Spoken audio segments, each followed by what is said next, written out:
Capítulo 6. O recipiente sagrado e a ordem da abundância. O universo não preenche o vácuo com o caos. Ele preenche o vácuo com a estrutura que o suporta. A riqueza não é algo que você caça no mundo. É algo que você convoca através da geometria do seu território. Se a sua vida material é um reflexo do seu caos interno, você não possui um lar ou um negócio. Você possui um memorial à sua própria negligência. Respire e observe o que está ao seu alcance agora. As paredes que te cercam, a mesa onde você trabalha, a forma como seu dinheiro está organizado. Nada disso é inanimado. A matéria é consciência densificada.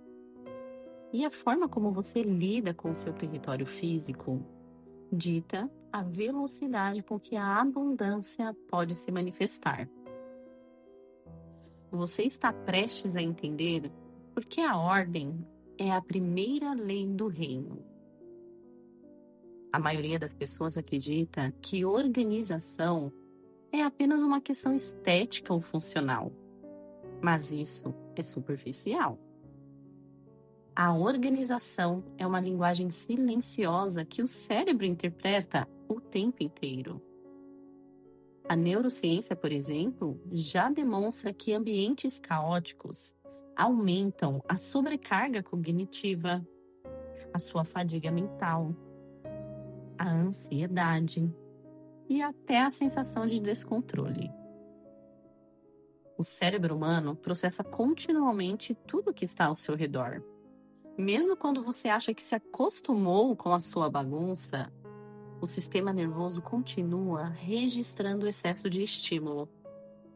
Cada objeto fora do lugar, cada tarefa pendente, cada acúmulo visual consomem energia mental. E aqui existe algo profundo. O caos externo alimenta microestados contínuos de tensão interna.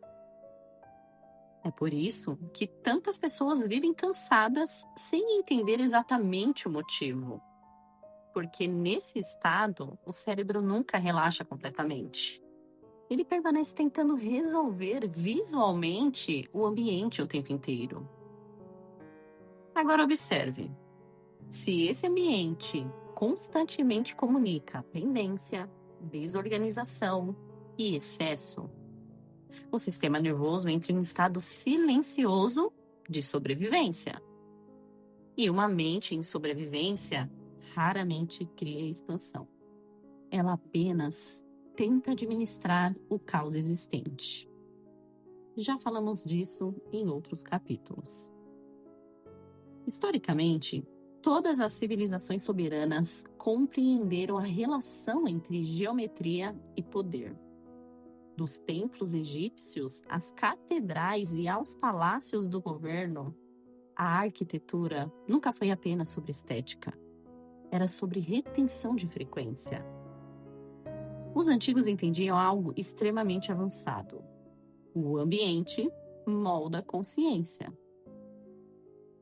Por isso, espaços sagrados eram construídos com simetria, proporção, altura, luz, silêncio e organização geométrica. Porque eles perceberam que a matéria altera o estado interno. E o sistema de controle moderno retirou de você a noção de território sagrado. Ele te condicionou a viver em espaços funcionais, mas desordenados. Casas transformadas em depósitos emocionais. Ambientes saturados de excesso. E objetos acumulados sem propósito. E aqui existe também uma camada psicológica muito profunda. Muitas pessoas não acumulam apenas objetos. acumulam versões antigas de si mesmas. Roupas que não usam, papéis que não precisam, itens quebrados, coisas ligadas a ciclos encerrados. Porque descartar exige aceitar a mudança. E o cérebro humano muitas vezes associa desapego à perda. Onde existe acúmulo de objetos inúteis, existe estagnação de energia. Onde existe sujeira e negligência, existe uma confissão silenciosa de que eu não sou digna de governar o belo. A desordem física é manifestação tátil da sua indecisão. Cada gaveta bagunçada, cada documento pendente, cada ambiente negligenciado é um vazamento de carga no seu magnetismo. E isso vai muito além do simbolismo. Na psicologia cognitiva, existe um conceito chamado carga mental residual, que é tudo aquilo que permanece aberto no ambiente, continua consumindo processamento interno. Pendências que drenam energia. Desorganização que fragmenta o seu foco. Excesso que reduz a sua clareza. E no nível subatômico, a matéria responde à intenção. Então, se você não consegue dar ordem ao que já possui, você está comunicando à inteligência sistêmica que o seu recipiente está rachado. E o universo nunca despeja vinho novo em odres velhos. A escassez adora o caos. A riqueza exige a estrutura. Precisamos falar sobre a geometria financeira. O dinheiro, em sua essência, comporta-se como um fluido. Ele flui para onde encontra canais limpos e recipientes sólidos. E observe como praticamente ninguém foi ensinado a lidar com o dinheiro de uma forma consciente. Ensinaram a você a trabalhar pelo dinheiro, mas não ensinaram você a administrar, organizar, reter, multiplicar ou direcionar o fluxo.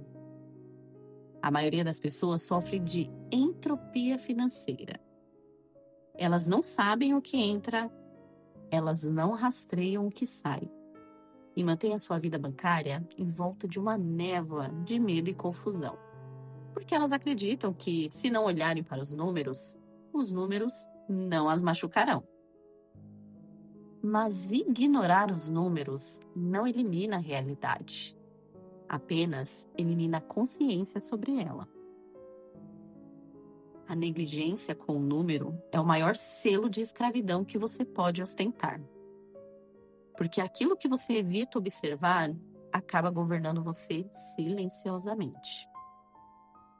Quando você organiza suas finanças, quando você nomeia cada centavo e define a função de cada recurso, você está construindo o canal por onde a abundância fluirá. E aqui existe outro princípio profundo.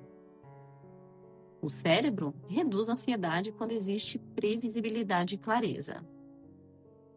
Uma pessoa organizada financeiramente não possui apenas mais controle sobre o dinheiro. Ela possui mais estabilidade no sistema nervoso. Porque clareza reduz a ameaça percebida. Já a desorganização financeira mantém o cérebro em estado contínuo de alerta. Boletos esquecidos, falta de controle, compras impulsivas, contas desconhecidas. Tudo isso gera ruído interno constante. A clareza administrativa é a oração mais potente que um soberano pode fazer. O universo não atende preces de pedintes desesperados. Ele atende projetos de arquitetos organizados. Pegou essa chave? A ordem não é um castigo. É a tecnologia de retenção da riqueza. E para que o seu território se torne um recipiente sagrado, você deve aplicar 3 níveis de intervenção agora. Primeiro, a expulsão do obsoleto. Tudo que não serve mais. Tudo o que está quebrado ou parado está ocupando um lugar novo. Acúmulo é o medo da falta disfarçado de preocupação. E perceba como isso aparece emocionalmente. Muitas pessoas mantêm excesso porque internamente ainda vivem na frequência da escassez. Guardam por medo, acumulam por insegurança, retêm porque não confiam que a vida pode gerar novamente. Descarte o que é velho para sinalizar ao seu campo que você tem espaço para o império. A estruturação dos canais. Organize seus processos, suas planilhas, seus acessos. Remova o atrito. A riqueza ama a velocidade. E a velocidade exige caminhos desimpedidos. Observe grandes estruturas, como empresas fortes. Elas possuem processos claros, sistemas eficientes, fluxos organizados. Porque desorganização gera desperdício energético. Quanto mais energia você perde tentando administrar confusão, menos energia sobra para a expansão. Entenda o fundamento. A sua casa e a sua conta bancária são o seu corpo expandido. Se neles existe desordem, o seu sistema nervoso nunca relaxará para criar o próximo nível de expansão. Ele permanecerá em modo de sobrevivência, tentando apenas dar conta do caos atual. E aqui existe um princípio profundo da física e da biologia. Todo sistema busca estabilidade. E quando existe excesso de ruído, o organismo gasta energia tentando regular esse ambiente. Mas quando existe ordem, energia sobra para a criação. A disciplina do recipiente é o que transforma o seu magnetismo em colapso material real, que vimos no capítulo 3. O ímã puxa, mas o recipiente é o que retém. Sem ordem, o que você ganha, você perde. Com ordem, o que você ganha, você multiplica. Porque agora existe estrutura para sustentar a expansão. Você acaba de preparar o altar físico para a sua soberania. Mas resta uma barreira. Os dogmas, que ainda tentam separar a sua luz espiritual do seu prazer em possuir o ouro. O que acontece quando você finalmente entende que o seu desejo por luxo é, na verdade, o chamado da vida para a excelência? No próximo capítulo, vamos quebrar os últimos selos da escassez religiosa e social e vamos entrar na biologia do poder absoluto.